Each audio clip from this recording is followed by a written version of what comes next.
Hi guys, বহুত দিনৰ মূৰত আন এটা নতুন ব্লগলৈ আপোনাসকলক স্বাগতম জনালো। আজি ব্লগ যাওঁ বঙাইগাঁও ৰাস মেলালৈ। মানে গাইজ এইকেইদিন হাফ ইয়াৰলি এক্সাম চলি আছে আৰু যেতিয়া মোৰ এক্সাম আৰম্ভ হয় তেতিয়া মোৰ জ্বৰ আহিবই। বাকী এক্সাম শেষ হ'লে আৰু ৰেগুলাৰ ভিডিঅ' আহি আছে। এই আৰু আহি পালো আৰু এতিয়া এয়া আগৰৱালাত তাতে। আৰু এই যে আজি মোৰ ৰাস মেলাত যোৱা লোক কেইটা আৰু গাইজ এতিয়া তাক মছলা দি আছে। মছলা মানে অহা কথা নাছিল, তাই আহিল আৰু সেইবাবে মছলা দি আছে। এই আৰু অটত উঠিলো দে গাইজ।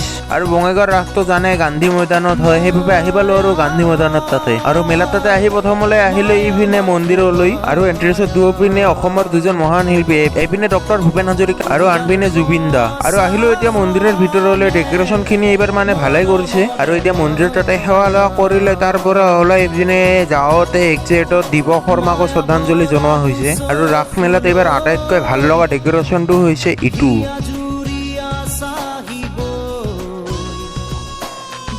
আৰু 2025 ৰাস মেলা সকলো জেগাতে বেছিভাগ জুবিন দাকে দেখা পোৱা গৈছে। আৰু এইপিনে এক্সিটৰ ফালে জুবিন দাই আছে। এতিয়া আৰু মন্দিৰত সেৱা লোৱা কৰি অলপ ইপিনে অলপ ফুৰি লৈ এতিয়া আৰু জিলাপি লৈ ওলালো আকৌ ঘৰৰ পিনে। বাকী আজিৰ ভিডিঅ'টোত থাকিল এইখিনি। এতিয়া বাৰু আমি যাওঁ ঘৰলৈ। আপোনাসকলৰ লগ পাম আনখন নতুন ভিডিঅ' লৈ। তেতিয়ালৈকে বাই বাই সকলোকে। জয় অসম, জয় জুবিন দা।